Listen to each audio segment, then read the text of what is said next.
अस्सलाम वालेकुम दोस्तों, पाकिस्तान सुपर लीग में और कौन कौन से ओवरसीज क्रिकेटर शामिल हुए हैं उस पर हम बात करेंगे।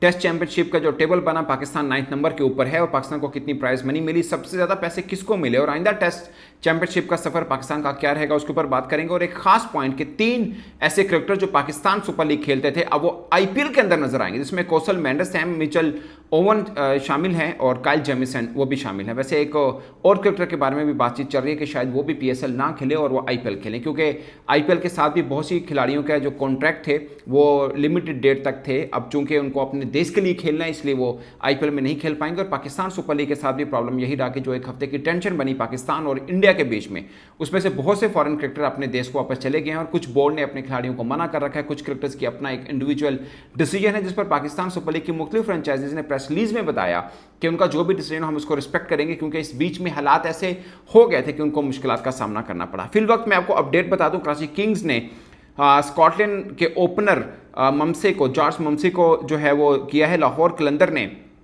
ऑलराउंडर शाकिब अल हसन और श्रीलंका के लेफ्ट हैंडर बैट्समैन राजापक्सा इनको साइन किया है। और पेशावर ज़ल्मी के हवाले से भी रिपोर्ट आ रही है कि नवीनुल हक शायद इनके साथ हों, अभी कंफर्मेशन नहीं है इस बात की वैसे।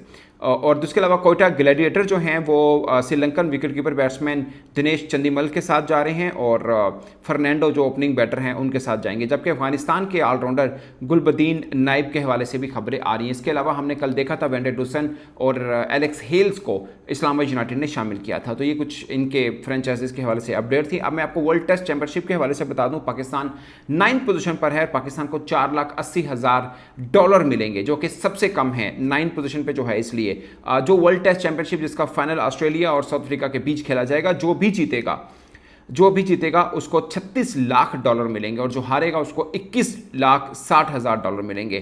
तीसरे नंबर के ऊपर इंडिया है जिसको $14,40,000 मिलेंगे, जबकि 4th नंबर के ऊपर न्यूजीलैंड है जिसको $12 लाख है। इंग्लैंड 5वें नंबर के ऊपर है, उनको $9,60,000 है। श्रीलंका 6ठे नंबर पर है, उनको $8,40,000 मिल रहे हैं। जबकि बांग्लादेश को भी पाकिस्तान की निस्बत ज़्यादा यानी $7,20,000। इवन के वेस्ट इंडीज़ जो मतलब अपने पूरे करियर, अपनी हिस्ट्री क्रिकेट की सबसे बुरी टेस्ट क्रिकेट खेल रही हो, वो भी पाकिस्तान से ज़्यादा कमाया। उन्होंने $6 लाख कमाए, जबकि पाकिस्तान ने महज $4,80,000 पाकिस्तान क्रिकेट टीम ने कमाई है। जो भी इनामी रकम इनको समझ लीजिए वर्ल्ड टेस्ट चैंपियनशिप की जो डिवीजन होती है, डिवाइड होती है, डिस्ट्रीब्यूट होती है, उसके मद में मिलेंगे। बट सवाल ये पैदा होता है कि आइंदा का जो वर्ल्ड टेस्ट चैंपियनशिप है उसमें पाकिस्तान, क्योंकि अभी तक जो हुई पाकिस्तान अभी तक फाइनल नहीं खेला है, फाइनल क्या दूर नज़दीक भी उनके नहीं गया है। बस एक बार पाकिस्तान वर्ल्ड टेस्ट चैंपियनशिप की रैंकिंग में नंबर 1 पे आया था, टेस्ट मैच हासिल की थी जब कप्तान मिसबाहुल हुक हुआ करते थे, उस वक्त की बात है। तब हम बहुत ज़्यादा क्रिकेट लगभग 8-10 साल हमने यूएई के अंदर खेली थी। तब हमारे पास स्पिनर्स का एक अच्छा जाल था और हम वहाँ पे टेस्ट सीरीज लगातार जीतते रहे थे। इवन के एशेज जीतने वाली आई हुई टीम इंग्लैंड को भी हमने हराया था। तब हमारा पलड़ा बहुत भारी था, हमने ऑस्ट्रेलिया को अपने घर में हराया था। एक ज़बरदस्त किस्म की क्रिकेट हम खेलते होते थे। बट सवाल ये पैदा होता है कि अगला पाकिस्तान का वर्ल्ड टेस्ट चैंपियनशिप का जो पूल है उसमें क्या क्या बनता है। 6 जो बड़े टूर हैं उसके अंदर यह है कि न्यूजीलैंड की टीम, श्रीलंका की टीम और साउथ अफ्रीका की टीम, ये 3 टीमों ने पाकिस्तान का दौरा करना है। और पाकिस्तान ने जिन टीमों का दौरा करना है उसमें बांग्लादेश है, वेस्ट इंडीज़ है और मोस्ट इंपॉर्टेंटली उसमें इंग्लैंड शामिल है। इन 6 के 6 टूर्स के अंदर मुझे सबसे मुश्किल जो लग रहा है वो इंग्लैंड वाला टूर लग रहा है कि वहाँ पे आपको के सीना कंट्री, हम हमेशा मुश्किल में रहते हैं। अगरचे सीना कंट्री में सबसे अच्छी क्रिकेट, टेस्ट क्रिकेट कहीं बेहतर खेलते हैं तो शायद इंग्लैंड है। बट उसकी वजह जो है वो शायद अब तक पाकिस्तान के पास है नहीं कि हमारे पास अच्छे स्पिनर भी होते थे। लास्ट अगर आपको याद हो कि हमने जीते थे कभी, यासिर शाह हमें फतुहा दिलाते थे, बीच में हमारा बैटिंग अच्छा रहता था, फास्ट बॉलिंग स्पेल अच्छा था। तो 2-3 अहम चीज़ें जो पाकिस्तान टीम के साथ इस वक्त नहीं है। बट अभी उस टूर को काफ़ी टाइम पड़ा है और एक लंबे टाइम पीरियड के लिए पाकिस्तान के पास टेस्ट क्रिकेट है भी नहीं है। और एक और बड़ा सवाल है कि पाकिस्तान के टेस्ट क्रिकेट का कोच कौन होगा, और मेरा सवाल यह है कि कप्तान कौन होगा। मुझे लगता है कि शायद शान मसूद से कप्तानी ले ली जाए, और अगर शान मसूद कप्तान नहीं होंगे तो होपफुली वो मतलब टीम का अंदर हिस्सा भी नहीं बन पाएंगे। तो पाकिस्तान के लिए चैलेंजिंग ज़रूर है कि टेस्ट के अंदर पाकिस्तान अपनी क्रिकेट को कैसा बेहतर करे। टेस्ट की बात सिर्फ इसलिए हुई है कि आईसीसी की तरफ से वर्ल्ड टेस्ट चैंपियनशिप में जो पोजीशंस बनी है जिसमें पाकिस्तान सबसे आखिरी 9th नंबर के ऊपर है, उनके बीच में जो इनामी रकम तकसीम होनी है उसकी तफसीलात कुछ सामने आई जो मैंने आपके साथ शेयर भी की हैं। बट नेक्स्ट जो साइकिल बनता है मुझे लगता है कि उसके अंदर पाकिस्तान फाइनल खेलना चाहिए। अगर अब नहीं तो फिर कभी नहीं वाला सीन है, क्योंकि देखिए 2 सीना कंट्री हैं जिसमें साउथ अफ्रीका है, जिसमें एक्चुअल में 3 सीना कंट्री हैं, साउथ अफ्रीका, इंग्लैंड और न्यूजीलैंड, जिसमें से न्यूजीलैंड और साउथ अफ्रीका हमारे घर में आके हमें खेलेगा। सो अच्छा चांस है। हमने इंग्लैंड को हराया अपने घर में, तो मुझे लगता है कि इंग्लैंड बेहतर खेलता है पाकिस्तान के अंदर, हमने उनको हरा दिया, मगर हम वेस्ट इंडीज़ के एक टेस्ट हारे हुए हैं, सीरीज ड्रॉ हुई थी। तो वेस्ट इंडीज़ की रैंकिंग भी हमसे बेहतर है, तो मुझे लगता है कि शायद हम उनको हरा सकते हैं। फिर श्रीलंका एक चैलेंजिंग ज़रूर रह सकता है, बट पिछले साइकिल के अंदर किसी एक टीम को घर से बाहर जाके हमने हराया था, वो श्रीलंका था। हमने श्रीलंका को टेस्ट सीरीज हराई थी। तो ये मुझे लगता है कि पाकिस्तान के पास एक ब्राइट चांस है। घर से बाहर हम बांग्लादेश के खिलाफ खेल रहे हैं, अगरचे हम उनके खिलाफ अपने घर में हारे ज़रूर थे, बट अब शायद टीम थोड़ी बेहतर ज़रूर हुई है, कह सकते हैं आप। और घर से बाहर हम इंग्लैंड जा रहे हैं और वेस्ट इंडीज़ जा रहे हैं। वेस्ट इंडीज़ को भी पकड़ना चाहिए, अगरचे वो भी हमें अपने घर में आके हरा चुके हुए हैं। तो ये सिचुएशन है दोस्तों पाकिस्तान के लिए।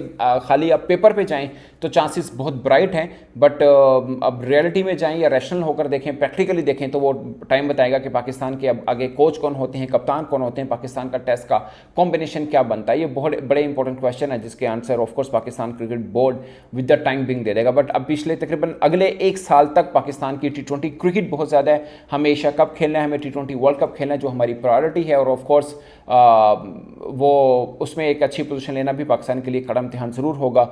कप्तान हमारे पास देखें तो सलमान आगे वो भी T20 के नए बने हैं, और माइक हैसन जो हैं वो कोचिंग के फ़राइज़ सर अंजाम दे रहे हैं। नए कोच हैं, गोरे कोच हैं, उनकी टीम उनके साथ क्या होगी वो अभी डिसाइड होना बाकी है। बट 26 मई से उन्हें अपना रोल प्रैक्टिकली अदा करना है, और उस बीच फ़ौरन पाकिस्तान ने सीरीज़ खेलनी है बांग्लादेश के खिलाफ। अगरचे अभी PSL के 8-9 मैचेस बाकी हैं, 8 मैचेस बाकी हैं, और फिर पाकिस्तान ने बांग्लादेश के खिलाफ T20 सीरीज़ खेलनी है, और उसके बाद सो ऑन पाकिस्तान के मुख्तलिफ सीरीज़ हैं। तो पाकिस्तान क्रिकेट के लिए एक नया स्टेप ज़रूर हो सकता है कि कोच नए हैं, अगर टेस्ट के नए कोच होंगे, कप्तान वाइट बॉल के चेंज होने वाले नहीं है। अभी सलमान आगा T20 के थे, I don't know one day perspective में तो अभी तक रिजवान ही हैं, बट अगर टेस्ट के अंदर कप्तान कौन होते हैं, कोच कौन होते हैं, और असिस्टेंट टीम क्या हो सकती है हमारी वाइट बॉल और रेड बॉल की, ये बहुत से क्वेश्चंस हैं जो पाकिस्तान क्रिकेट में एक नया दौर पैदा कर सकते हैं। तो ये बहुत सी चीज़ें हैं जो पाकिस्तान क्रिकेट बोर्ड को ठीक करनी है, और इसके अलावा आकिब जुवैद जो डायरेक्टर हाई परफॉर्मेंस सेंटर हैं, उनके ऊपर जिम्मेदारी बहुत बड़ी है।